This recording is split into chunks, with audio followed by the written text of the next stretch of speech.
Store room மாதிரி இருந்த ரூமை எப்படி பெட்ரூமாக சேஞ்ச் பண்ணேங்கிறோட சீரீஸில் இதான் ஃபைனல் பார்ட். இன்றைக்கி வாங்க என்னோட ரூம் எப்படி நான் சேஞ்ச் பண்ணியிருக்கேன், பார்க்க நல்லா இருக்கா இல்லையா எனக்கு மறக்காமல் கமெண்ட்டில் சொல்லுங்கள். இந்த வீடியோ பிடிச்சிருந்துச்சி அப்படின்னா ஒரு சப்ஸ்கிரைப் பண்ணிக்கோங்க. அப்போ தான் எனக்கு இன்னும் நிறைய வீடியோஸ் போடணுங்கிற மோட்டிவேஷன்ஸ் வரும். சரி வாங்க இப்போ என்னோடய வீடியோக்குள்ளே போகலாம். ரூம் ஓப்பன் பண்ண உடனே அதுக்கு ஆப்போசிட்டில் அப்படியே அந்த ஹார்ட் ஷேப்பில் ஒட்டி வச்சிருந்த வால் டெக்கார் தான் இருக்கும். அப்படியே அதுக்கு ரைட் சைட் பார்த்தோம் அப்படின்னா அந்த டேபிள் போட்டு அதுக்கு மேலே எங்கள் ஃபோட்டோ ஃப்ரேம்ஸு, டால்ஸ் இது எல்லாமே செட் பண்ணி வச்சுருக்கேன்.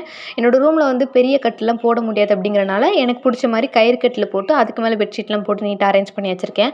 அப்படியே டோருக்கு இந்த பக்கம் பார்த்தோம் அப்படின்னா என்னோடய ஸ்டடி டேபிள் போட்டு அதுக்கு மேலே பேலன்ஸ் இந்த ஸ்டிக்கர்லாம் பேஸ்ட் பண்ணியிருக்கேன். அதே மாதிரி ஒரு குட்டியோண்டு காலான்றது பார்க்கவே அவ்வளோ அழகாக இருந்துச்சு. ஸோ அந்த காலான்ட்ரும் பேஸ்ட் பண்ணிட்டு அங்கங்கே சாமி ஃபோட்டோஸ் அப்படியே வச்சுருக்கேன்.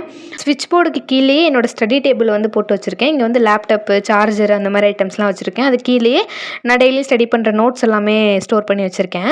அதுக்கு அப்படியே சைடில் பார்த்தோம் அப்படின்னா ஒரு பெரிய செல்ஃபோன் இருக்கும். அதில் ஏகப்பட்ட புக்ஸ் இருக்கும். ஆனால் அது எதுவுமே என்னோடய புக்ஸ் கிடையாது. எங்களோட அம்மா அப்பா வந்து படிக்கும்போதுலேருந்து யூஸ் பண்ண புக்ஸ் எல்லாமே அப்படியே நீட்டாக அரேஞ்ச் பண்ணி வச்சுருக்கேன்.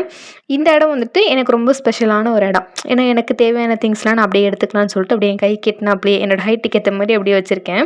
அதே மாதிரி என்னோடய ஸ்கின் கேர் ப்ராடக்ட்டு, நான் யூஸ் பண்ணுற ப்ராடக்ட்ஸ் எல்லாமே ஒரு சைடில் வந்து வச்சுருக்கேன். ஸோ அப்புறம் லெஃப்ட் சைட் கார்னரில் பார்த்தோன்னா ஒரு பெரிய பீரோ வந்துருக்கும். ஸோ இதுதான் என்னோடய ஃபைனல் ரூம் டூரு. அதுக்கப்புறம் அந்த மீதமான ஸ்டிக்கர்ஸ் எல்லாத்தையுமே ஸ்விட்ச் போர்டுக்கு மேலே நான் கொஞ்சம் பெயிண்ட் பண்ணுறேன்னு சொல்லிட்டு ஏதோ பண்ணி வச்சுருந்தேன். ஸோ அதுக்கு மேலே வந்து அப்படியே ஒட்டி வச்சுருக்கேன். ஸோ ஃபைனலாக இப்படி தான் இருக்குது என்னோடய ரூம். இந்த வீடியோ பிடிச்சிருந்துச்சு அப்படின்னா மறக்காமல் சப்ஸ்கிரைப் பண்ணி சப்போர்ட் பண்ணிக்கோங்க.